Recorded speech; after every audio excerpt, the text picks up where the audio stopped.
You're listening to Rabbi Aryeh Wolbe, Director of Torch, the Torah Outreach Resource Center of Houston. This is the Jewish Inspiration Podcast.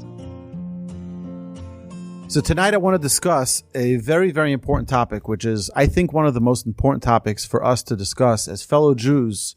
We see so many people who are like us, so many people who are not like us, and sometimes we want to find a way to love every Jew. How do we love every Jew? So I want to share with you that my personal journey to this topic went as follows. There was a person who lived in town here who I was friendly with, and then he did something that I just said, I can't tolerate this. This is against my values. It's against my morals. It's against my ethics. It's against everything I believe in. And I had a disdain and a hatred for this person. But it bothered me because we know we're supposed to love every Jew. You should love your fellow like yourself. This person lived in my neighborhood, and there I couldn't walk into the room. Just to see him, at the Kiddush, I didn't even want to go there. It's like, it's like I felt it wasn't right.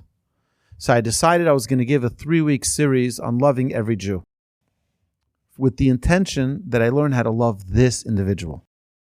And it really changed my life. It was a transformative experience because I learned something that's, I'll give you the end first. Everybody has something special.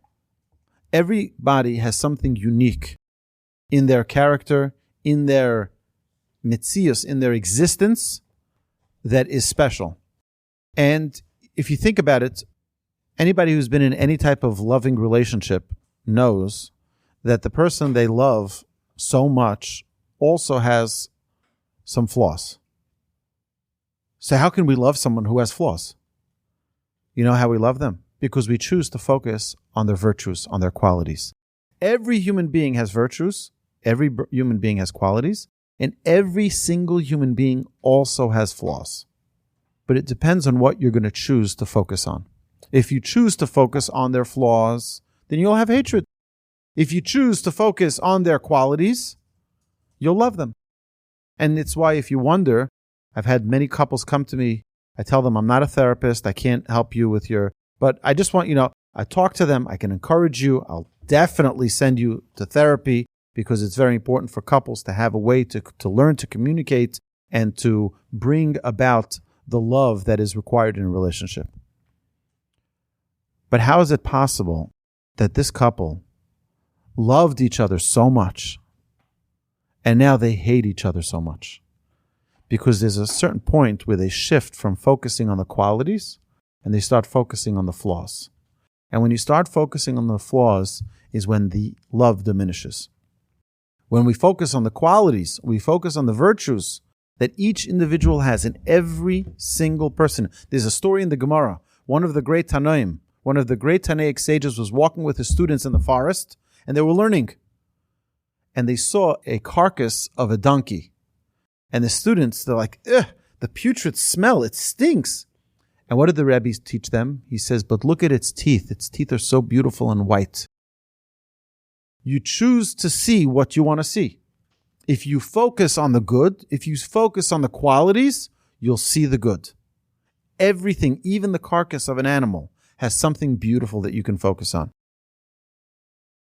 And it's our choice of what we want to focus on. So I want to introduce you to the book I want to learn together. And it's called B'Yam Darkecha, which is from Rabbi Meir Morgenstern, lives in Yerushalayim. He's a pious Hasidic Jew who actually has an American background, speaks English. And when I was in Israel about 12 months ago, almost a year ago, I had the great privilege of meeting with him. And it was at 3:00 in the morning. I was leaving the Western Wall, and it was late, really late. So I get into my car and I'm pulling out of Shara Ashpot, out of the old city, and there are 3 Hasidic yeshiva boys hitching a ride. So I stop. So where do you guys need to go? They tell me I need to go to this and this neighborhood. I said, oh, that's exactly where I'm going. Tell me exactly where you need to go. They're like, it's okay. Just leave us on the main road. I said, no, tell me exactly where you need to go. It's 3:00 in the morning. I'm not leaving you in the middle of a road. So they said, okay, we're going to this and this Beis Medrash. I said, Beis Medrash, a study hall, 3:00 in the morning. It's unbelievable. I said, whose study hall is this? They're like, someone you never heard of. I said, just tell me who. They said, it's Rabbi Aryeh Wolbe. I said, Rabbi Aryeh Wolbe. I said, I have to go with you. I'm taking you to the door. I said, how do I meet him? They said, he's there now giving a lecture. We're going to his lecture. I said, I'm coming with you to the lecture. I need to speak to him. They're like, what do you have with Rabbi Aryeh? I said, I learn his books every week. I study his forum. Every week I have a study partner every Thursday night, and I love his books. I need to go meet with him. So they said, okay, fine. So we pull up to the Beis Medrash, and we walk in, and the place is busy, things happening. People are learning there. It's 3:00 in the morning. So they immediately call me, and they're like, the Rebbe is waiting for you. I walk right into his room. He had just finished his lecture. And he gives like a 4 or 5 hour lecture. It's like he's wiped out. I come in, ask him my name, where am I from? He says to me, so what do you do in Houston? I said, I teach Torah. He says, what type of Torah do you teach? I said, the Torah of Hashem. He says, yeah, but what type of Torah? So I said, tell me, you think your books that you write isn't Musar? And you think the books that my grandfather wrote isn't Chasidus? I can show you line and verse where exactly what I learned here from the Chasidus is exactly what's written in my grandfather's book, which is known as a Musar book. And this is known as a Chasidus book. But they're the exact same Torah coming from different angles. And this we have to understand that Torah Achasi. It's one Torah. There are many different ways to get to it. It says that the righteous, it says, Asid HaKadosh Baruch Hu lasos mochel hatzadikim. In the end of times, the Almighty will have a big circle. Hashem will be the king in the middle, and he'll have a big circle, and all of the righteous will be dancing around. And everyone is going to say, Hine Elokeinu Zeh, this is our God. But you know what's funny? Everyone's going to be in an equal distance to the Almighty, so to speak. But also, everyone's going to be pointing, that's my God. But everyone's pointing in a different direction. Everyone's pointing in a different, because everyone sees things differently. It says that when Hashem gave us the revelation at Mount Sinai, we just celebrated the holiday of Shavuos. Every single person heard their own language. They heard something that spoke directly to them. It's the same Torah. Torah Achasi. This one heard Anochi Hashem in the way that means something to him. And the other person heard Anochi Hashem the way that means something special to him. Every person was able to connect in their own way. Everyone has their own specialty in Torah. And we have to dissect that Torah. We have to open it up and make that Torah flourish. Because everyone has something unique to offer. Everyone has their own Torahs, their own specialty. Everyone, what do I have to offer, right? I didn't write any books. I don't have any of my own stuff. But you look at all the books. Everyone's bringing from 10 other people. Right? I opened up, we're starting soon a new series on prayer. I'm doing a lot of research on prayer. And meaning everyone is quoting 10 other books. But no one has their own thing, their own ideas. Everyone's bringing. That's the idea, is that it's not, the Torah doesn't belong to anyone. Me'rosh Kehilas Yaakov. I want you to know something. The Torah tells us, is the end of Deuteronomy. Morasha, it says, Torah tziva lanu Moshe. The Torah was commanded to us by Moshe. Morasha Kehilas Yaakov. It's an inheritance, and right, a Yerusha, an inheritance, Kehilas Yaakov, of the Jewish people. There's Torah that says your name on it. It's your Torah. The way you understand it, the way you bring light to it, the way you bring clarity to it, the way you share it with love, with joy. It's your Torah. You don't have to be a rabbi to own the Torah. It's yours. It belongs to every single individual. You know what I'm saying? Your Torah. Your Torah.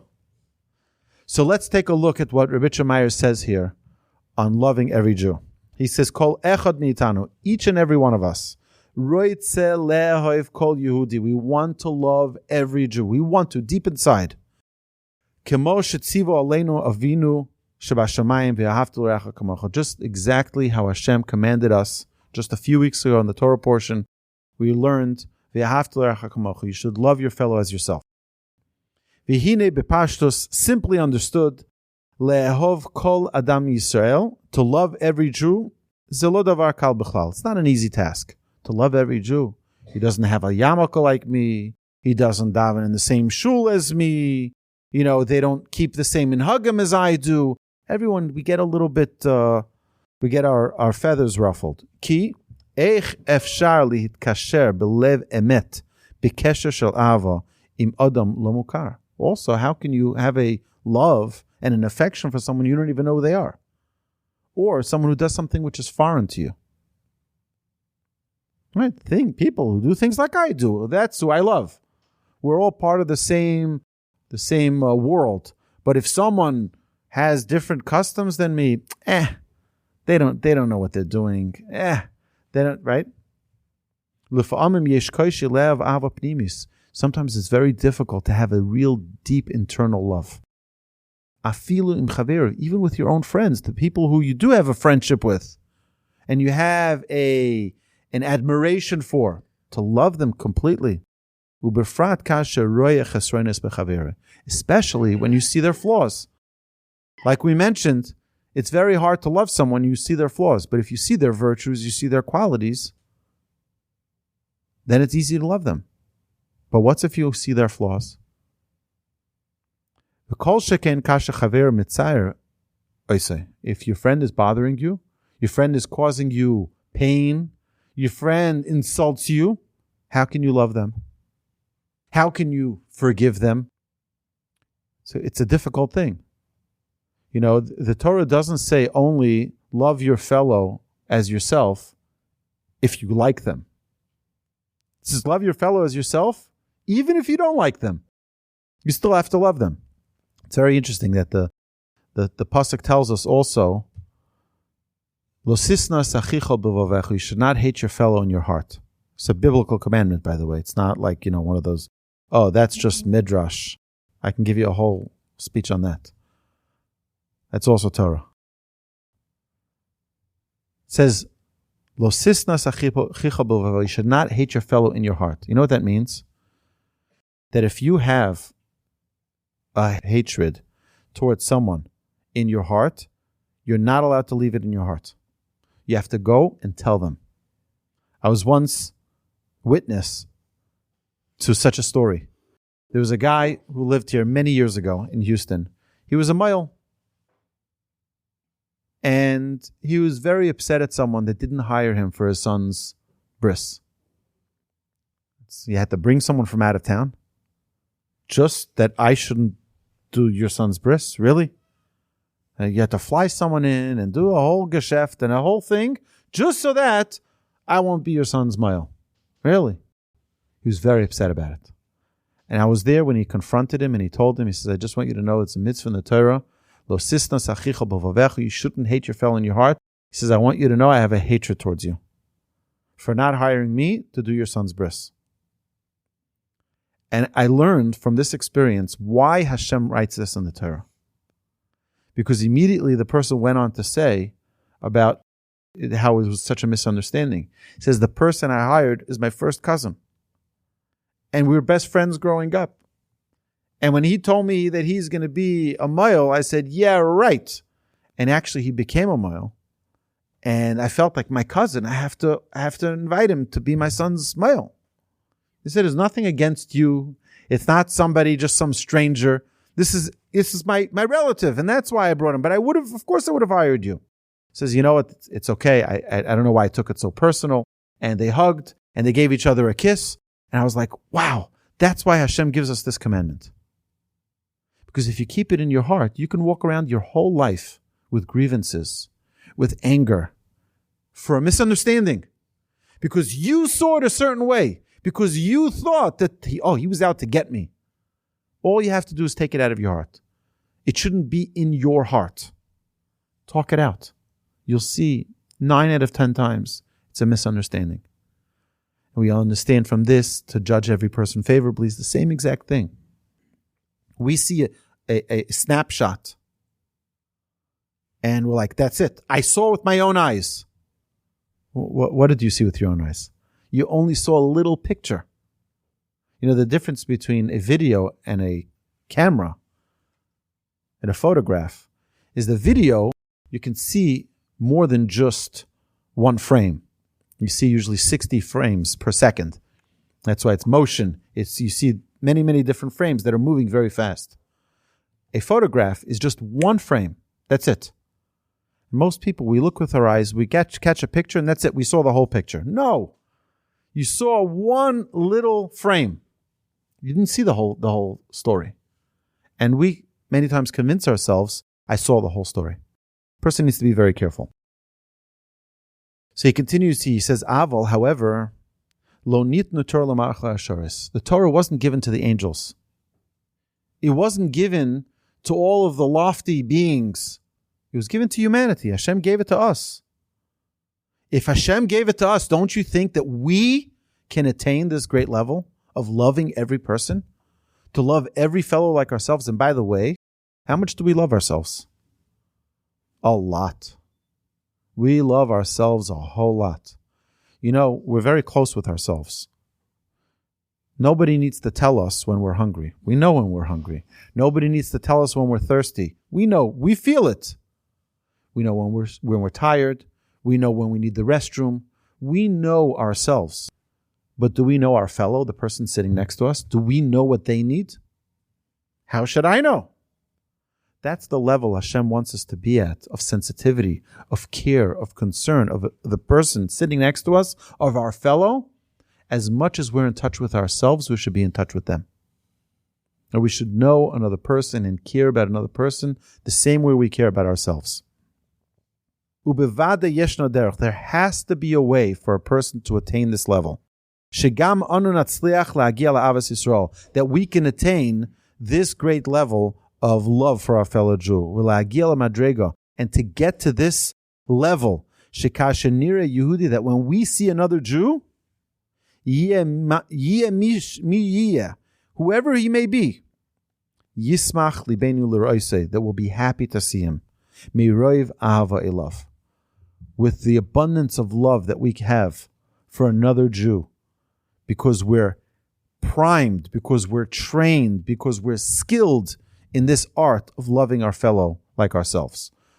So this is attainable, and that's the goal. The goal is that by the time we're done, not only tonight, hopefully it'll be a long series, you don't kick me out, and we'll be able to continue this for a long time, but for us to get to a point where we can actually look at another Jew who doesn't look like us, who doesn't follow our customs, who doesn't live the way we live, in either they're the extreme to the right, they're extreme to the left.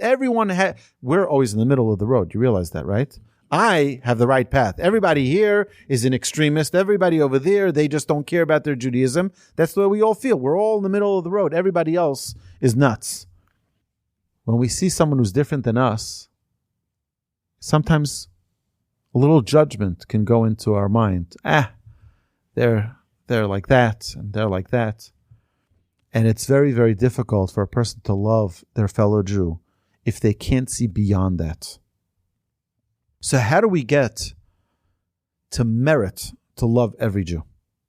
How do we merit to that?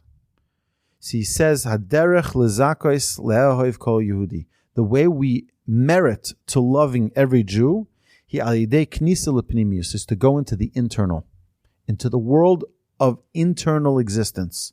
Who are we inside? Dehainu, what does that mean? Miyad ka'asher adam ro'eh Yehudi. When you see another Jew, do you know what you really need to be seeing? Yistakel ala chelek hapnimi shebay. Look at the internal of him. Who is he really? Dehainu el nishmasai. Look at his neshama. Look at his soul. Shehi chelek eloika mimal mamish. It's a piece of the Almighty. You know what it says? When God created man, you know what God created? He formed a human. What does it say? Vayipach be'apov nishmas chaim. God blew into his nostrils a living soul. What did God do? He blew into his nostrils a living soul. Do you know that every single human being, when they come into this world, God blows into their nostrils a living soul? That soul is what we have within us that sustains us, and our body is the clothes that protects that soul. We're here to service that soul. You can have a beautiful car, but if you don't have the engine, it's not going to go anywhere. It's not going to do anything. But you can't only have an engine either. You need to have the vessel. That's what we are. We're a mixture of the vessel, the outside part, the physical body, and the engine, which is our soul. We spoke about this yesterday in our masterclass last night. We talked about taking care of our body physically, our health, our personal health, how it's critical. Because if we don't, and it's part of the mitzvah, the Rambam brings, it's part of the mitzvah of nishmartem na'od lenafshosechem. It should say legufechem. You should be very careful for your body. It doesn't say that. You should be very careful for your soul, and therefore take care of your body, because it's housing your soul. So when you look at another Jew, don't look at their external. Look at their internal. You know, it's a very interesting thing. You have today many Jews. A side note, anytime you see an extremist in the world, just know they're Jewish. Okay? Any extremist you've ever seen in the world. Houdini was a Jew. And you look at all of these great magicians who will be frozen in an icebox for 17 hours, they're all Jews. And you see the biggest thieves, Hashem Yirachem, Hashem should forgive us all, they're all Jews. How is it? Why is it? My rabbi once asked this question. He says, I don't understand. If you look at all of the extremists on planet Earth, they're all Jews. By the way, Karl Marx was a Jew too. Everyone that you see in this world that's an extremist, by the way, all of the tree huggers, they're all Jews. And all of the Save the Whales, they're all Jews. And all of the Save the Turtles, they're all Jews. Their name is Sarah Silverstein. Okay? You'll see, go look on their websites and you'll see that the CEO is some Jewish yenta from Flatbush, you know, that she ended up in North Carolina and now she's worried about the turtles. It's an unbelievable thing. Why? Why do Jews have such an extremist mentality? So I'll tell you, there's an amazing thing. My rabbi said, I'll bring you my own mashal, my own parable. You ever see a vacuum cleaner?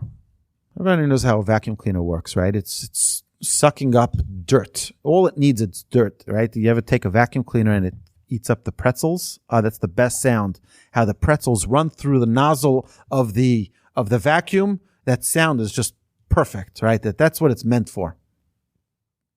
What happens if you take the nozzle out of the thing that goes on the floor and you let it loose? What's going to happen? It's going to catch on to your skirt or pants. It's going to catch on to the tablecloth. Don't you know that that's not dirt? No. I just need something. Give me something. Our neshama is the same thing, but with spirituality. It's saying, I'm hungry. Give me something holy. Give me something spiritual. If you're not going to give me that, I'm just going to grab onto anything. And they grab onto all the crazy things. And if you wonder why all the extremists are Jews, is because they have a neshama that's constantly yearning for kirvas Elokim. It's constantly yearning for a connection with Hashem. And if you're not giving it that, it's going to find a different way. And they give it excuse of tikkun olam, which is a total mistake on what that means. It's a total mistake of what that means. Most of the people who will quote tikkun olam don't even know where it comes from. Right? We say letaken olam b'malchut shaddai, to correct our world with godliness, with the kingship of Hashem, bringing the cognizance, bringing the recognition of Hashem into this world, so people can understand, people can connect to the Almighty. But we'll leave that for another time. So, shehu chelek eloka mimal. You have to understand that every soul is a particle, so to speak, of the Almighty. Now, you have to be careful with this. don't run around saying that Hashem has parts and pieces. Hashem is echad. Hashem is one. Hashem doesn't have pieces that he's giving out to everybody. But it's so that we can understand conceptually that we're living in an existence where Hashem is the infuser of our soul. Shehi chelek Eloka mimal mamash. V'yischaber leho v'senakuda Elokis shabai. And what you want to do is connect with that godliness that's inside that person. Every person has that spark of God in him. And that's what you want to connect to. Lirois Shah Yehudi Azeh, to see this Jew who doesn't dress like me, who isn't a member of the same synagogue as me, who doesn't act the way I act, who doesn't send their kids to the school that my kids go to, who chelik mashchina hakdosha, him too, they're also part of Hashem's shchina, of the presence of Hashem in this world. We have to recognize that we have to always be looking deeper. We have to always be looking deeper.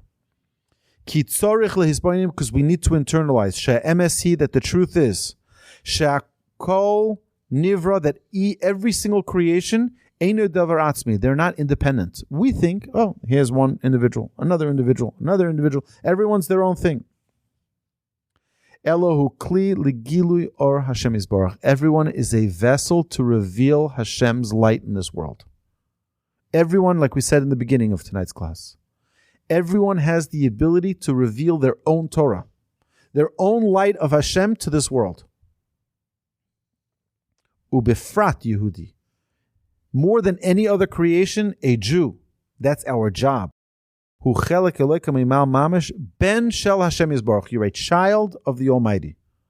This is the purpose with which we came to this world. We came to this world to fulfill a mission. Bring God into this world. I'm just going to end off with one story. I've shared it numerous times. You've heard this before, but I was once walking in Costco, and I've been identified as a Jew many times. Walking in Walmart or wherever I go, Randall's, Kroger, or wherever, and people, you're Jewish? God bless the Jewish people, the chosen people. I get that all the time. I don't know how they can tell. Like, what gives it away? So I had a guy stop me in Costco, an elderly man. And he says to me, "You're Jewish?" I said, "Yes." Guilty as charged. He says, "Are those tzitzit?" I said, "Yes." He says, "Can I touch them?" I said, "Please go right ahead." So he grabs my tzitzit. And while he's holding them, he says to me, "Do you understand your responsibility? You people, the Jews, you're the chosen people of God. We, the nations of the world, we look up to the Jewish people to be an example. We're looking at you. We want you to lead. We want you to show us the right path to go in the way of God. Don't mess it up." I was like, wow. Unbelievable. I'm telling you, I was shaking by the time I was done with that statement. See, sometimes we live in this world and we're like, oh, they're looking at us, they're judging us. No. They're looking for us to show leadership. They're looking for us to show the world. You look at every single country on planet Earth has laws based on our Torah. They look at our 10 Commandments and they mimic it. They look at our Torah, they look at our halacha, and they mimic it. And many times sourcing it in Exodus 20. Sourcing it in our Torah. Why? Our job is to be a light unto the nations. Our job is to be that vessel through which godliness comes to this world. When you see another Jew, how can we see something different than what the nations of the world see? When they see a Jew, they see, this is a representative of the Almighty. And we have to carry ourselves with that banner, with that responsibility, to know we are responsible to be God's light in this world. God gave us a Torah. God expects us, and the nations of the world expect us to fulfill that role, to be a light for them, to guide them, what it means to be proper in business, what it means to be honest, what it means to be loving, what it means to be caring. That's our job. Hashem should bless us all. We should merit to attain this incredible level of loving every Jew. God willing, next week we'll continue. You've been listening to the Jewish Inspiration Podcast, a Torch production. Become a supporter at torchweb.org because your assistance enables more Torah learning around the globe. To find more lessons offered by Torch, please visit torchpodcasts.com.